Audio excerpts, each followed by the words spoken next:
Thank you for joining Wars of the Rosies. And this is Genesis, Occult and Biblical, The Garden of Eden by Kittie Skidmore Cowen. An article from Rays of the Rose Cross, Volume 8, Number 7, November 1917. Studies in the Rosicrucian Cosmo Conception, Kittie Skidmore Cowen. Genesis, Occult and Biblical, The Garden of Eden. Continuing with our analysis of Genesis, Occult and Biblical, we will take up the study in Genesis chapter 2, 8th verse, King James Version. This verse reads, "And the Lord God planted a garden eastward in Eden, and there he put the man whom he had formed." 9th verse, "And out of the garden made the Lord God to grow every tree that is pleasant to the sight and good for food, the tree of life also in the midst of the garden, and the tree of knowledge of good and evil." 15th verse, "And the Lord God took the man and put him into the garden to dress it and to keep it." 16th verse, "And the Lord God commanded the man, saying, Of every tree of the garden thou mayest freely eat." 17th verse, "But of the tree of the knowledge of good and evil thou shalt not eat of it, for the day that thou eatest thereof thou shalt surely die." 19th verse, "And out of the ground the Lord God formed every beast of the field and every fowl of the air, and brought them unto Adam to see what he would call them.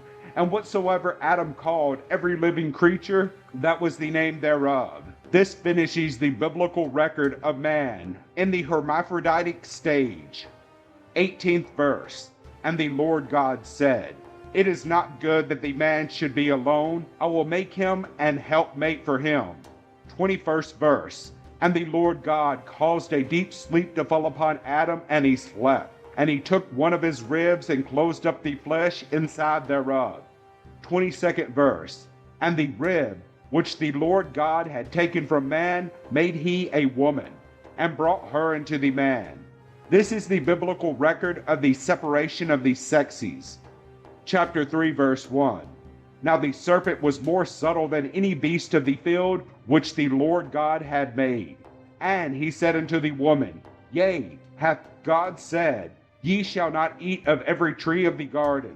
2nd verse, "And the woman said unto the serpent, We may eat of the fruit of the trees of the garden."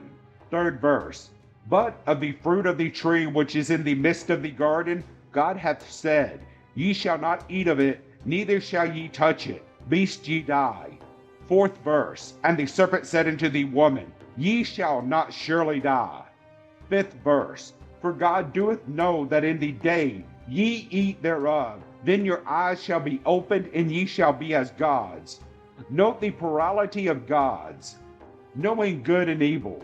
6th verse, "And when the woman saw that the tree was good for food, and that it was pleasant to the eyes, and a tree to be desired to make one wise, she took of the fruit thereof, and did eat, and gave also unto her husband with her, and he did eat." Here is the biblical record of the fall of man. 8th verse, "And they heard the voice of the Lord God walking in the garden in the cool of the day. And Adam and his wife hid themselves from the presence of the Lord God amongst the trees of the garden." 9th verse, "And the Lord God called unto Adam, and said unto him, Where art thou?" 10th verse, "And he said, I heard thy voice in the garden, and I was afraid, because I was naked, and I hid myself." Here we see mankind's dawning consciousness of a physical form.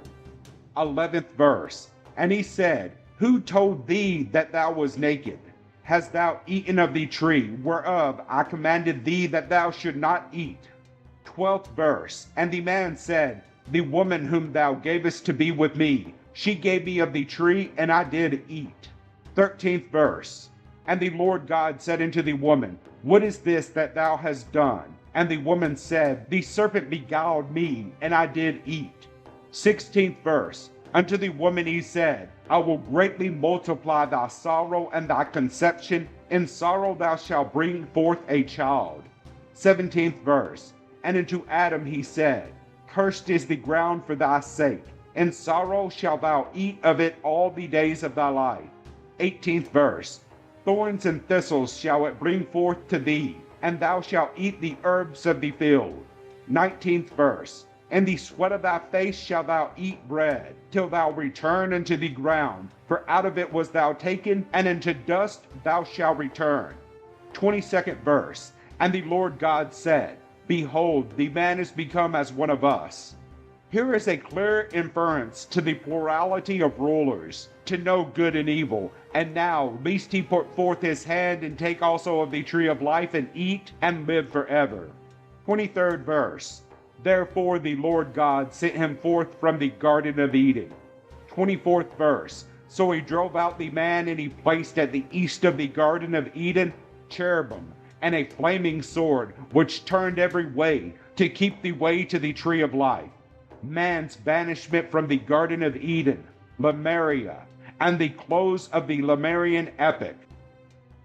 The foregoing is the account of Adam and Eve, who, of course, represent humanity from the earliest biblical record up to the time of their banishment from the Garden of Eden. Having the text of Genesis on this particular period of time before us, we will now turn to the occult analysis of this period, and from the comparison of the two we will form our conclusions. The occult student locates the Garden of Eden on the continent of Lemuria, where immense fern forests grew in great luxuriance in the supertropic climate, and man as well as animals were enormous in size. The characteristics of the Lemurians are well described by those of our first parents in the Garden of Eden, as we very rapidly discover in reading the Cosmo, page 280.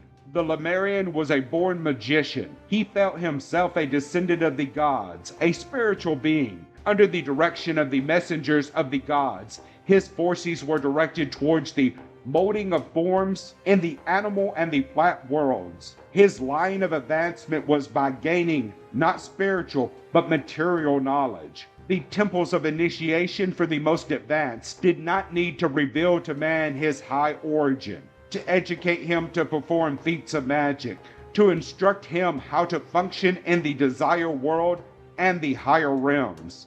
Such instruction is necessary today because now the average man has no knowledge of the spiritual world, nor can he function in superphysical realms. The Lemurian, however, in his own way, did possess that knowledge, and could exercise these faculties, but on the other hand, he was ignorant of the laws of the cosmos, and the facts regarding the physical world, which are matters of common, everyday knowledge with us. Therefore, at the school of initiation, he was taught art, the laws of nature, and facts relating to the physical universe. His will was strengthened and his imagination and memory wakened so that he could correlate experiences and devise ways and means of action when his past experiences did not serve to indicate a proper course of procedure. Verse 9, 15, 16, 17, and 19 describe mankind in the hermaphroditic stage. On page 268 of the Cosmo, we read, the man of the Hyperborean epoch was hermaphrodite. And on page 559, under the topic Lemurian epoch, we find the following quotation. Then the sexes were separated, referring to the Lemurian epoch. Verses 18, 21, and 22 describe briefly the manner in which the sex separation took place. Let us compare this record with the one given in the Cosmo. On page 360, we find the following statement. In the middle of the Lemurian epoch, the separation of the sexes occurred, in which work Jehovah and his angels were active. The reason given by the occult scientists for the separation of the sexes is as follows. In the case of the story of Adam's rib, the word translated rib, when pointed in one way, reads tasad, which really means rib, but pointed another way, it reads salah, which means side. The occult teaching concerning the development of the earth and man states that there was a time when man was like the gods or Elohim who created him in one particular sex. He was both male and female, a hermaphrodite, capable of generating another being from himself. Later it became necessary to his further evolution that a brain should be evolved. And whereas he had previously sent out from himself the double creative force, positive and negative. Half of that was retained for the purpose of building a brain, a larynx, and a nervous system, as organs of thought, and a keyboard whereby the spirit might manipulate its organism and express itself vocally. Some of these spirits retained the positive creative force and sent out only the negative or female force, while others retained the female or negative force and sent out only the positive. Thus it may be said that God took away from one side of their being, but not the rib. This reading of the word has a good claim to recognition as the translation rib, and also has the further merit that it helps to explain an otherwise unexplainable fact. See questions and answers on page 165. Chapter 3, verse 1, 2, 3, 4, 5, 6, 7, 8, 9, 10, 11, 12, 13, 16, 17, 19, 21, 22, 23, and 24 tell briefly the story of the fall of man and his exile from the Garden of Eden in consequence thereof. We will return to the Cosmo and lecture series number 14 and make our comparisons and deduce our conclusions. On page 26 of the Cosmo we read, when the sexes were separated, the male became an expression for will, which is one part of the twofold soul force, the female expressing the other part, imagination. Now referring directly to the fall, lecture number 14 states, imagination, which is the spiritual pole of the negative force, mirrored the scenes of the outside world in dreamlike pictures before the inner consciousness of the woman, and in that way they were the first to become aware of the existence of the physical world and the dense body, and they started to preach the gospel of the body to men, whom they told of this dimly perceived physical existence. Some of us now sensing the soul and trying to preach the gospel of the spiritual world where the soul lives, and meet a similar unbelief and ridicule as the Lemurian women encountered when trying to convince their compatriots that they had a dense body. Among the observations made by these seeresses was the fact that at times a man lost his body and it disintegrated. She saw him just as before in the spiritual world, but he was gone from material existence, and it troubled her. From the angels she could get no information, as they use the vital body as a transmitter and cannot make themselves understand to a reasoning brain being. True, they have helped man to build his physical brain, but they had no knowledge that could be transmitted by means of it, because they did not know how to use such an instrument. All they could do was to control the physical expression of the love of mankind, and glide it through the emotions in a loving, innocent way.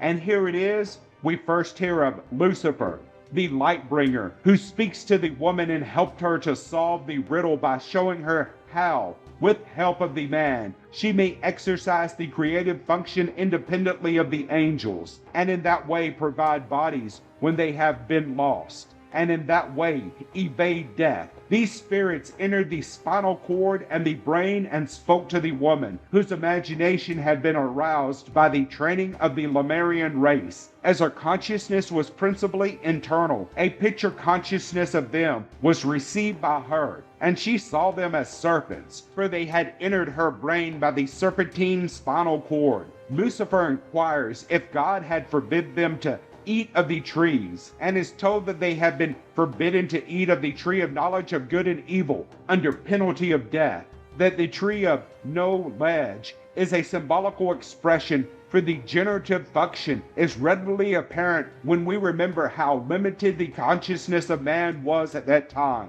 He knew, or was aware of nothing outside himself. His eyes had not yet opened. His consciousness was internal, like the picture consciousness of our dreams, except that it was not confused. But he was always as unaware of the external world and beings as we are now of the spiritual world, save at times when he was conducted to the temples and brought into intimate sexual contact with another. Then, for a moment, the spirit pierced the veil of flesh. Then the man and wife knew each other in the body. And to the initiated, the Bible records these facts in a wonderfully illuminating way. The pain of childbirth is also more logically meted out as a penalty for violation of an injury against sexual intercourse than as a punishment for eating an apple. The serpent said, Ye shall not surely die, for God doeth know that in the day ye eat thereof,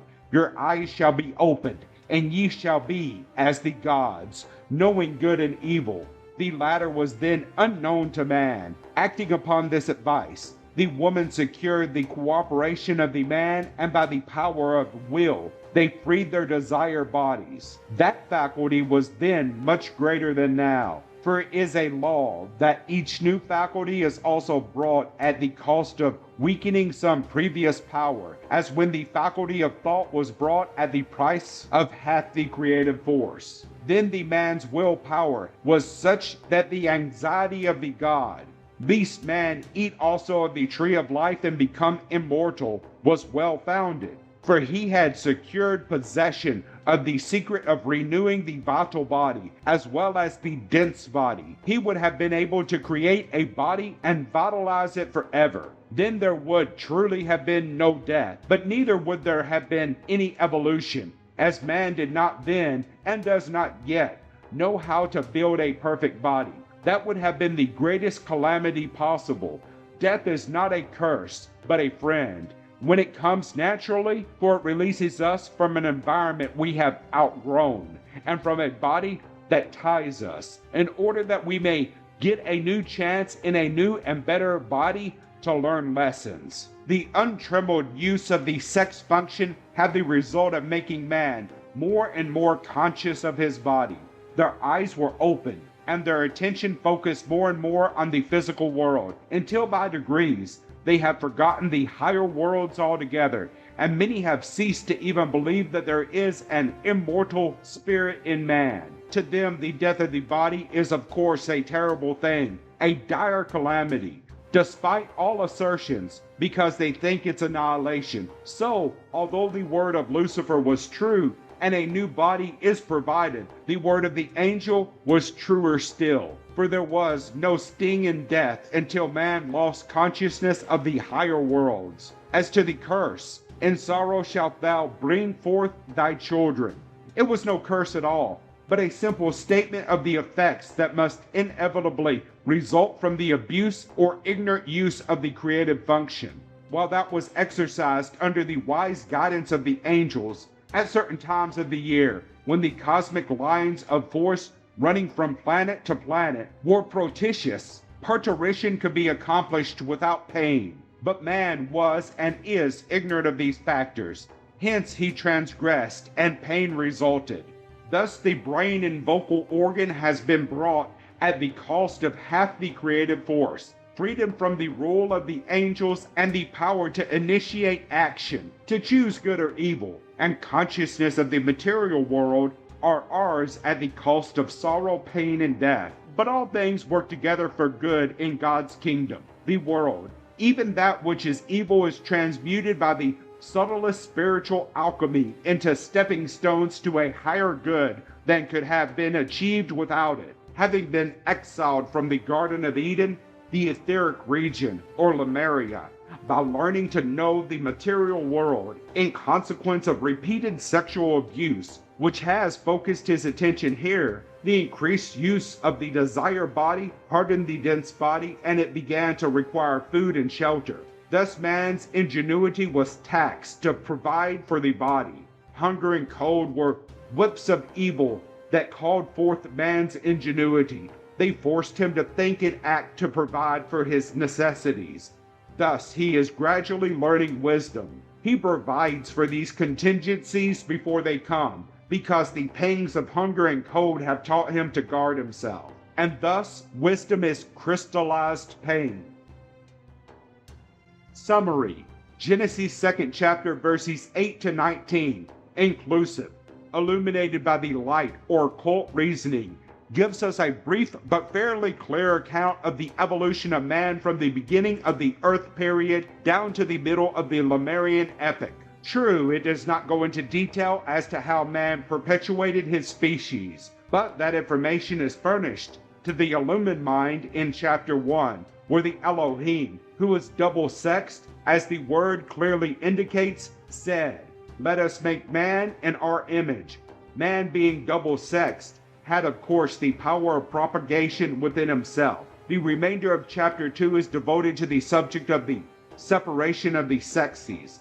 This event, the occult scientist knows, took place in the middle of the Lemurian epoch. The reason was not that man, Adam, might have assistance in the performance of his daily task, but that the race, Adam, might be furnished with the necessary equipment wherewith to further his evolutionary development. The grotesque and impossible manner in which the separation of the sexes is related as having been accomplished, as described in the common versions of the Bible, is, of course, another example of what may have been done by changing vowels in the old Hebrew texts. If we interpret the Hebrew word used to mean side instead of rib, and understand that man was male-female, and that Jehovah caused one half of his sex force to be turned upward, to be used in building a brain, larynx, and nervous system, leaving only one half or side available for propagation, and thereby necessitating that he express himself physically as either male or female, according to the nature of the force retained for such use, then we are not doing violence to our reason. And we further find that when this alteration is made, the occult teaching harmonizes with that of the Bible, and both agree with the teaching of modern science that man was bisexual at one time, before he developed one sex at the expense of the other. Chapter 3, verses 1 to 24 inclusive, record the fall of man. In this record it is stated that the serpent tempted the woman to eat of the fruit of the tree of knowledge. The occult scientist knows that this statement is purely symbolical, and that the eating of the fruit is merely a symbol of the generative act. That this interpretation is correct certainly must be evident to the analytical mind, followed as it is by the declaration of Jehovah, which was a simple statement of the consequences which would follow the act, that the woman would bear her children in pain and suffering. Quoting from the Cosmo, page 282, "It has always been a sore puzzle to Bible commentators what connection there could possibly be between the eating of fruit and the bearing of children. But if we understand that the eating of the fruit is symbolical of the generative act, whereby man becomes like God in so much as he knows his kind and is thus able to generate new beings, the solution is easy. And again, the connection between Lucifer and the serpent is quite as easily understood when we know that at this period in the past mankind's consciousness was turned inward, and that he saw his inner organs and built them with the same force that he now turns outward to build houses, the outside muscles of his body, etc. And so the woman who was the furthest advanced in that direction on account of having her imagination trained, saw the intelligence embodied in her spinal cord, and at a later stage, when man attempted to record her experience, the serpent appealed to him as the nearest likeness to that which he wanted to describe. Now apply the occult interpretation and the fall of man is made clear. After the separation of the sexes, propagation took place under the direction of the angels at certain seasons of the year when planetary conditions were most propitious. During this time, mankind, also under the direction of the angels, was building a brain, larynx, and spinal cord. The consciousness of mankind was focused almost entirely on the spiritual plane, but woman, who on account of her imagination had forged ahead, had discovered the physical form, and in addition to this, had learned through further investigations that at times man lost his physical body and that it disintegrated. She knew that she saw him just the same in the spiritual world, but the fact that at times he lost his physical body worried her, and she began searching for information. The Lucifer spirits, who were a class of stragglers in the life wave of the angels, needed a brain through which to express themselves and gain knowledge. The only way they could find an avenue for this was to use man's physical brain. So they spoke to the woman and helped her to solve the riddle by showing her how, with the help of man, She could exercise the creative function independent of the angels, and in that way provide bodies when they were lost and so evade death. The Lucifers did this that they might profit by it themselves and gain knowledge as man acquired it. Acting upon the advice given her by the Lucifer spirits, the woman secured the cooperation of the man, and humanity aggregated to themselves the right to use the sex force indiscriminately, as they did not understand how to regulate this function by the positions of the planets. Pain in childbirth of a necessity followed. Man's banishment from the Garden of Eden was not a punishment for his disobedience, but a necessary protection. His willpower at this time was such that Jehovah's anxiety, lest he eat of the tree of life, also was well founded. Had he secured the secret of renewing his vital body, he would have been able to create a body and vitalize it forever. Had he done this, he would have been immortal indeed, but would never have been able to perfect his dense body, which at that time was most primitive. Man was exiled from the Etheric Region, the Garden of Eden, for the misuse of the sex force, lest he learned to vitalize the imperfect bodies he had learned to create, and the cherubim were placed before it with a flaming sword. The right use of the sex force builds an organ which will give him the key to the inner worlds and help him to create by thought. Then sorrow and pain will cease, and he will have entered the path to the city of peace. Thank you for watching, and please don't forget to share, like, subscribe, and comment. And if you can, please consider donating to Wars of the Rosies. Links to PayPal and Patreon are in the description. Thank you so very much.